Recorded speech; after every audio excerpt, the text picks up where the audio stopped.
Doctor గారు ఏ సమస్య ఉన్న వారి కోసం ఇప్పుడు మనం పథ్యాహారం తయారు చేసుకోబోతున్నాం. ఇవాళ మనం ఏంటంటే నెలసరి సక్రమంగా రాని వాళ్ళ కోసం అంటే కొంతమందికి 30 రోజులకి రావాల్సినటువంటిది 40 రోజులకి, 45 రోజులకి రావడం, లేకపోతే 2 నెలలకి రావడం అలా లేట్ అయిపోతూ ఉంటుంది. అలా నెలసరి లేట్ అవుతున్నటువంటి వాళ్ళకి సక్రమంగా టైంకి రావడానికి ఉపయోగపడేటువంటి ఒక మంచి పథ్యాహారం చేద్దాం.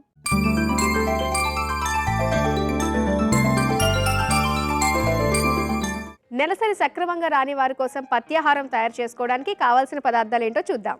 నువ్వులు, జీలకర్ర, మెంతులు, ఉప్పు, ఇంగువ, కారం. కావాల్సిన పదార్థాలు ఏంటో చూశారు కదా. మరి ఈ పథ్యాహారం ఏ విధంగా తయారు చేసుకోవాలో డాక్టర్ గారిని అడిగి తెలుసుకుందాం. డాక్టర్ గారు మనం స్టార్ట్ చేద్దామండి. తప్పకుండా చాలా ఈజీ.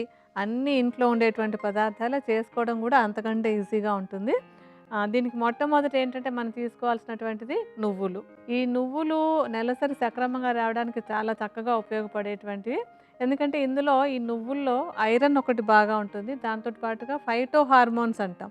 అంటే శరీరానికి అవసరమైనటువంటి హార్మోన్స్ మొక్కల్లో లభించినట్టయితే వాటిని ఫైటో హార్మోన్స్ అని చెప్తాం. అలాగే నువ్వుల్లో ఏంటంటే ఈ ఫైటో హార్మోన్స్ అని ఉంటాయి.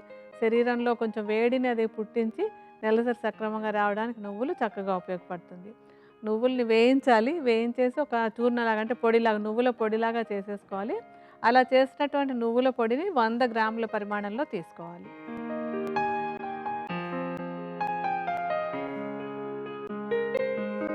తర్వాత మనం ఇందులో వేసుకోవాల్సినటువంటిది ఏంటంటే జీలకర్ర. ఈ జీలకర్ర కూడా నెలసరి చక్కగా టైంకి రావడానికి బాగా ఉపయోగపడుతుంది. అంటే శరీరంలో ఒక హార్మోన్ లాగా పనిచేసి నెలసరి సక్రమంగా రావడానికి తోడ్పడుతుంది అనమాట. జీలకర్రను కూడా విడిగా మామూలుగా పొయ్యి మీద ఒట్టిగా మూకుట్లో వేసి వేయించి దీన్ని కూడా చూర్ణం చేసుకోవాలి. అయితే ఈ చూర్ణాన్ని నువ్వుల పొడిలో సగంగా అంటే జీలకర్ర పొడిని నువ్వుల పొడిలో సగం అంటే ఒక 50 గ్రాములు తీసుకుంటే సరిపోతుంది. సో మీరు కొలతల ప్రకారం వేసుకోండి. మేము సుమారుగా చూపిస్తున్నాం. కొద్దిగా జీలకర్ర పొడిని నువ్వుల పొడిలో కలుపుకుందాం. ఆ తర్వాతది కూడా ఇంట్లో ఉండేటువంటిదే మెంతులు.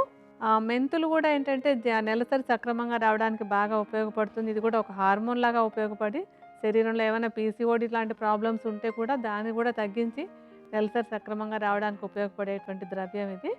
మెంతుల్ని కూడా మూకుట్లో ఒట్టిగానే వేయించుకోవాలి. అంటే ఏమి నూనె నెయ్యి ఏం అక్కర్లేదు. ఒట్టిగా వేయించేసి చల్లారిన తర్వాత పొడిగా అంటే మెత్తటి పొడిలాగా చేసేసుకుని ఈ మెంతి పొడిని ఇంకా కాస్త తక్కువ మనం నువ్వుల పొడి 100 గ్రాములు తీసుకున్నాం, జీలకర్ర పొడి 50 గ్రాములు తీసుకున్నాం. ఇది 25 గ్రాములు తీసుకోవాలి.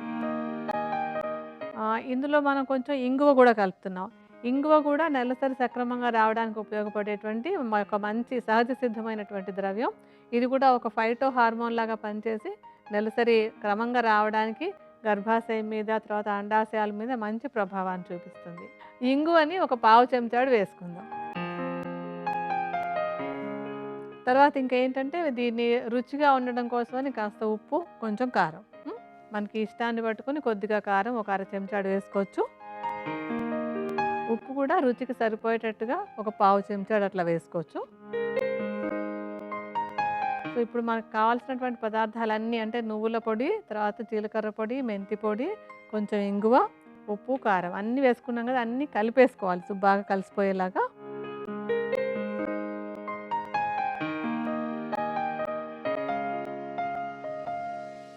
ఇలా కలిపేసి పెట్టుకున్నామంటే మన పథ్యాహారం రెడీ అయిపోయింది. చాలా తేలిగ్గా ఇంట్లో ఉన్న అన్ని వస్తువులు కలుపుని ఒక పొడి తయారు చేసేసుకున్నాం మనం.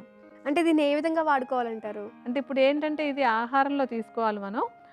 ఎవరికైతే ఈ నెలసరి సక్రమంగా రావటం లేదో వాళ్ళు అన్నం తినేటప్పుడు ఒక పెద్ద చెంచాడు పొడి ఉదయం ఒకసారి, సాయంత్రం ఒకసారి అన్నంలో కలుపుకుని ఒక ముద్ద అన్నంలో ఈ పొడి ఒక చెంచాడు కలుపుకొని ఉదయం, సాయంత్రం రెగ్యులర్గా తీసుకోవచ్చు అన్నమాట.